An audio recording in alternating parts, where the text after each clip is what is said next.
Bueno, vamos con una breve introducción al Antiguo Testamento y para iniciar me gustaría compartir este versículo que está en el libro de Hebreos, en el capítulo 9, en el versículo 15, dice, perdónme un segundito, voy a ver cómo puedo apagar aquí la cámara. ¿Ahí me están viendo o están viendo el PowerPoint? Sí, señor. Ok, gracias. Ok, Hebreos 9, 15 al 17 dice, por eso Él es el mediador de un nuevo pacto. Aquí aparece una palabra, ¿no? Nuevo pacto entre Dios y la gente, para que todos los que son llamados puedan recibir la herencia eterna que Dios les ha prometido. O sea que tú y yo vamos a recibir una herencia eterna. Hermoso esto, ¿cierto? ¿Por qué? Por el nuevo pacto. Dice allí, pues Cristo murió para librarlos del castigo por los pecados que habían cometido bajo ese primer pacto. Ahí está hablando de un nuevo pacto y habla de un primer pacto. Ahora bien, cuando alguien deja un testamento, aquí sale la palabra testamento, es necesario comprobar que la persona que lo hizo ha muerto. El testamento solo entra en vigencia después de la muerte de la persona. Mientras viva el que lo hizo, el testamento no puede entrar en vigencia.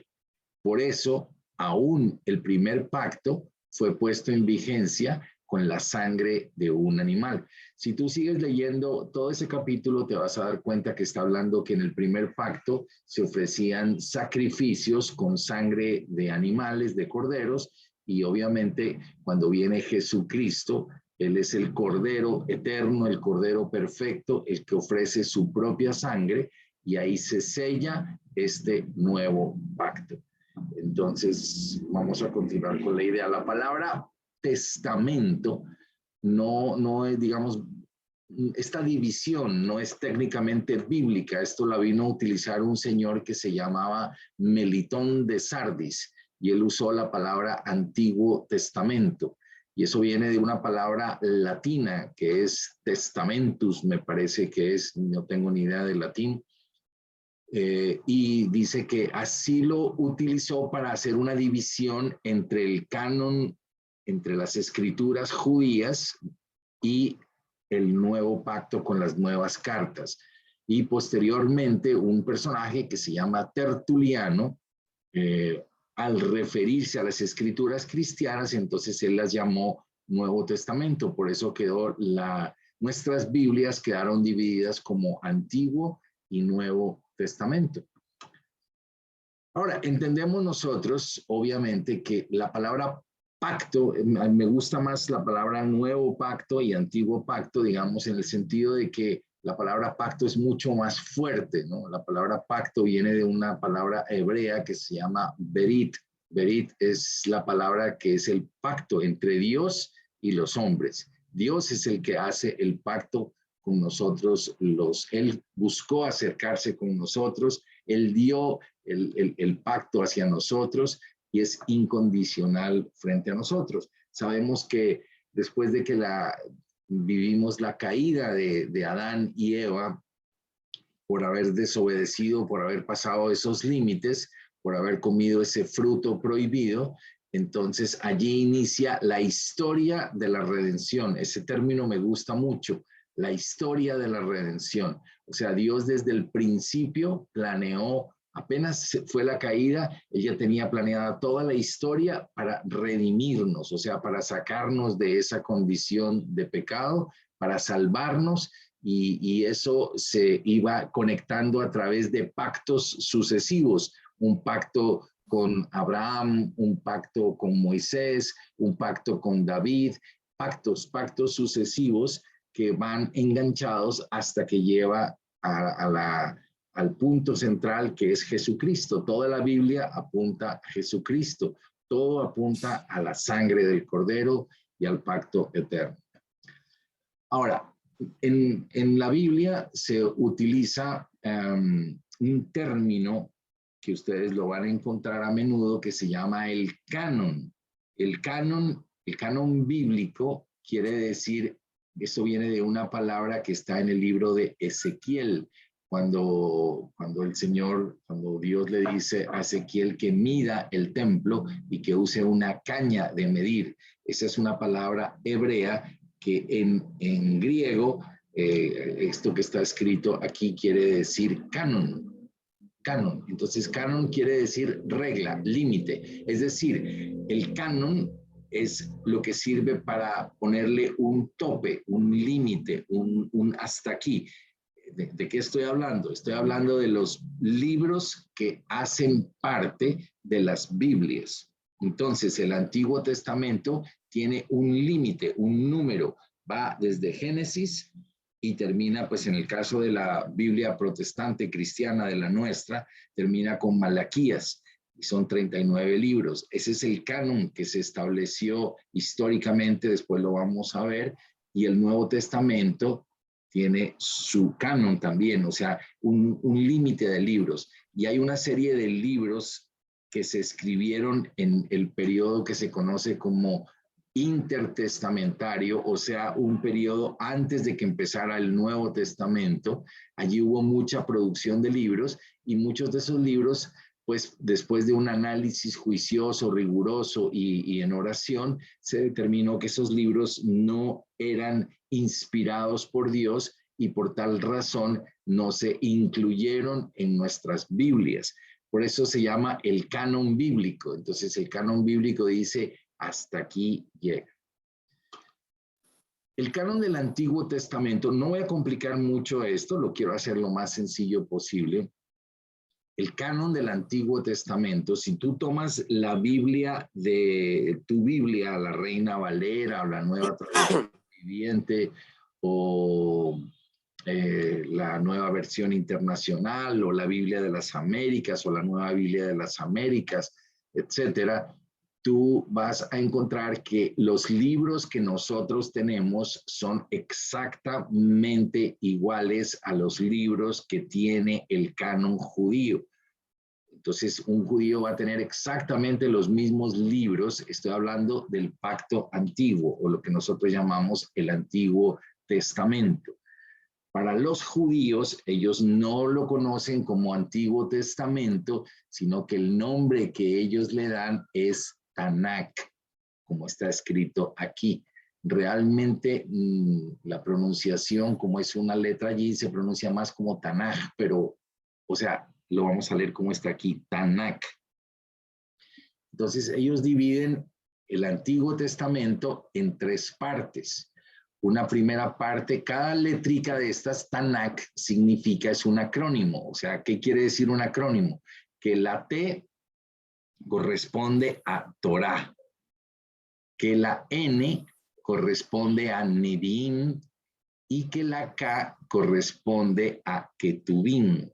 Entonces, así llaman ellos a lo que nosotros llamamos el Antiguo Testamento. Entonces, cuando tú te encuentres con un judío y le preguntes por los libros del Antiguo Testamento, él no te va a entender, sino te va a decir en mi Tanaj o mi Tanakh. Entonces, Torah es los 5 primeros libros de la Biblia. ¿Hay alguien que me tiene abierto un micrófono, por favor? La palabra Torah es una palabra hebrea, simplemente significa instrucción, enseñanza, o también puede significar inclusive ley. Entonces es la Torah. Nevi'im, pues es una palabra hebrea que Nevi significa profeta y Nevi'im profetas. Entonces los libros, el Nevi'im son los profetas. Entonces ellos lo dividen en tres partes: la Torah, los Nevi'im y los Ketuvim. Y Ketuvim son los escritos, los escritos. Entonces así vamos a encontrar la división que ellos tienen. Cuando tú ves el libro de Lucas en el capítulo 24, en el versículo 44, esto está reconocido en muchas partes de la Biblia, no solo en este versículo, sino en otras partes, pero voy a poner este ejemplo. El Señor dice aquí, y les dijo, estas son las palabras que os hablé, aún estando aún con vosotros, que era necesario que se cumpliese todo lo que está escrito de mí en la ley de Moisés, en los profetas y en los salmos. Entonces, el Señor estaba hablando de cómo tenían distribuidos ellos la ley, o sea, la Torá, los profetas, o sea, Nevi'im, y los salmos, o sea, Ketubim. ¿Por qué dice salmos y no dice escritos? Porque el primer libro de los escritos eran los salmos y los judíos usaban a veces escritos y a veces salmos porque era como más fuerte la presencia de los salmos para ellos. Al final voy a dejar un pequeño espacio para preguntas. Espero que no esté hasta aquí siendo complicado lo que estoy diciendo. Bueno, aquí simplemente estoy mostrando cómo lo tienen distribuido los judíos. Para ellos son 24 libros, para nosotros son 39. Pero ¿por qué está la diferencia? Porque ellos unen algunos libros unos con otros. Por ejemplo, ellos no tienen Primera de Reyes y Segunda de Reyes, sino que tienen un libro que se llama Reyes. Entonces allí han unido dos. Por ejemplo, ellos no tienen, nosotros tenemos en nuestra Biblia Primera de Samuel y Segunda de Samuel. Ellos tienen uno solo que se llama Samuel. Entonces, por eso vienen unidos en algunos casos libros y se reduce a 24, pero no quiere decir que son diferentes. Si tú los divides, vienen a ser exactamente igual que los que nosotros tenemos, o sea, los 39. Bueno, esto ya es más técnico, lo voy a saltar por ahora para no complicarlo. Si tú vas a la biblioteca de tu propia Biblia, si tú abres tu Biblia ahorita, entonces los tenemos distribuidos de la siguiente manera. Vamos a tener los 5 primeros libros de tu Biblia, que son Génesis, Éxodo, Levítico, Números y Deuteronomio, que, como lo dije anteriormente, los judíos lo conocen como Torá. Mucha gente también se refiere a ellos como la Torá, como la ley. Estos 5 libros nosotros los conocemos como Pentateuco.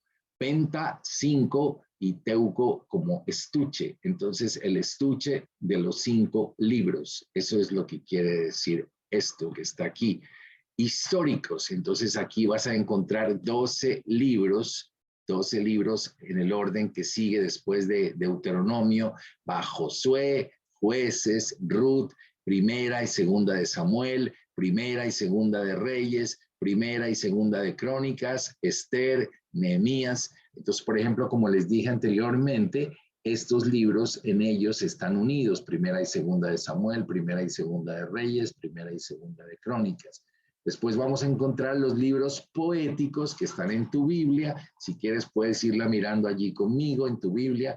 Entonces vas a encontrar el libro de Job, de Salmos, de Proverbios, de Eclesiastés y de Cantares. Después encuentras lo que nosotros conocemos como los profetas mayores. Entonces ahí está Isaías, Jeremías, Lamentaciones, Ezequiel y Daniel. ¿Por qué se llaman mayores? Simplemente porque son más extensos, no es porque sean más importantes ni porque tengan un mayor contenido teológico, sino simplemente porque son más extensos. Y después vienen los profetas menores, que son Oseas, Joel, Amós, Abdías, Jonás, Miqueas, etcétera, etcétera, hasta Malaquías. Ellos, los judíos, lo manejan esto como el rollo de los 12. Entonces, todos estos los metieron, así los conocen, no como profetas menores, sino como en un solo rollo entraban esos 12, entonces los metieron así. Ok. La Torá o el Pentateuco, o lo que acabamos de ver, que es la primera parte de los 5 primeros libros, no lo voy a complicar demasiado, pero tienen nombres diferentes entre los judíos y tienen nombre diferente entre la Biblia nuestra. ¿Por qué? Voy a hacer la explicación sencilla. La palabra Génesis, esto viene todo del griego, todo viene transliterado del griego. Génesis quiere decir como origen. Para los judíos, ellos usaban poner el nombre de los libros de la Biblia, generalmente usaban el primer nombre que aparece, o sea, lo primero que está escrito, así le ponían el nombre. Entonces, por ejemplo, Bereshit es una palabra hebrea que quiere decir en el comienzo, en el principio. Entonces, ellos van a llamar su libro Génesis, nosotros lo llamamos Génesis, ellos lo llaman Bereshit. Éxodo para nosotros significa salida. Por eso uno dice el éxodo de los venezolanos, el éxodo etcétera. Pero para ellos el Shemot es nombres. Si tú vas al libro de Éxodo, por ejemplo, voy a pasar aquí un segundito al libro de Éxodo. Voy a poner aquí Éxodo capítulo 1.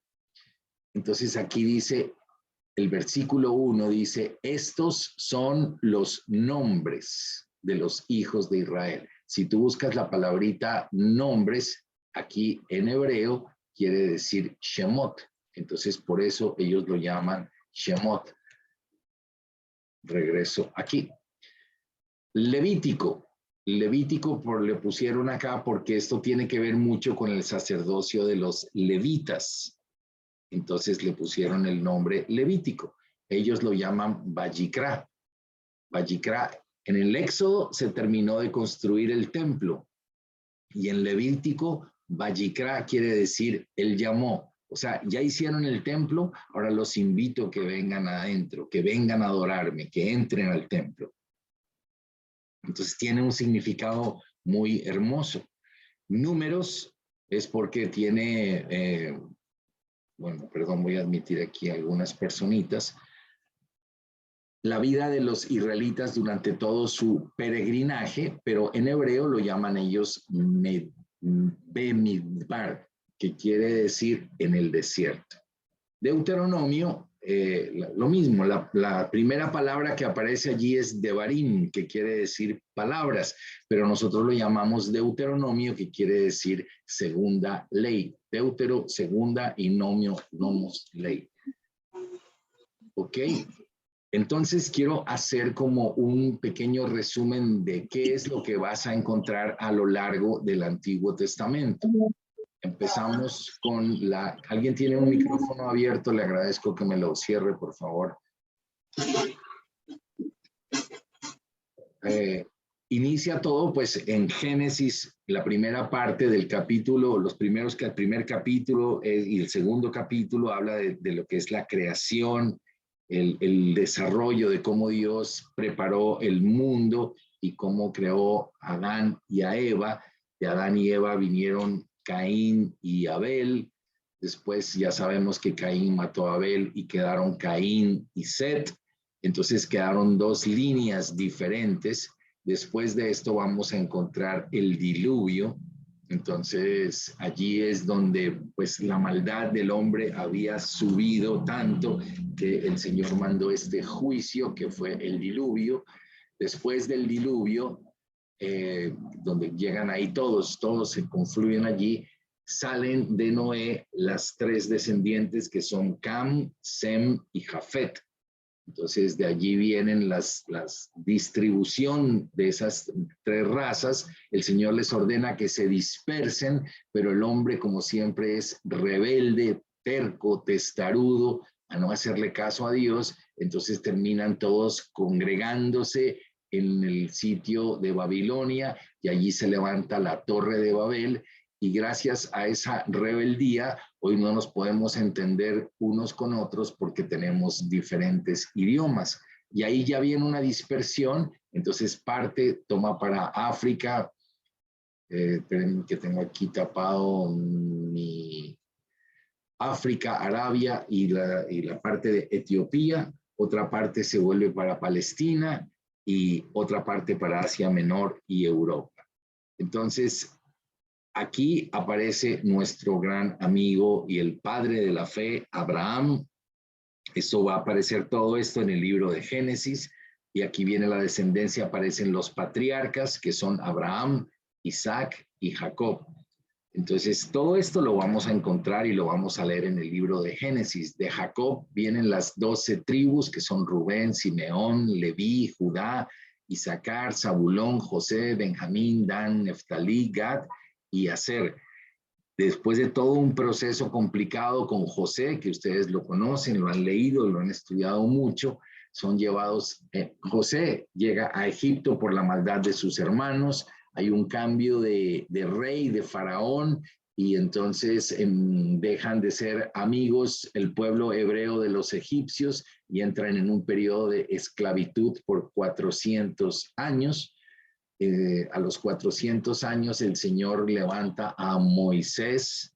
Moisés es el hombre escogido por Dios para sacar al pueblo de la esclavitud de los egipcios, y viene un proceso, aquí ya empieza el éxodo, entonces cuando empezamos a hablar en esta parte de aquí, y viene aquí una caminata, una travesía de rebeldía que pone al pueblo a dar vueltas y vueltas, que es lo que le pasa a muchas personas, que por no obedecerle a Dios terminan dando vueltas y vueltas durante 40 años.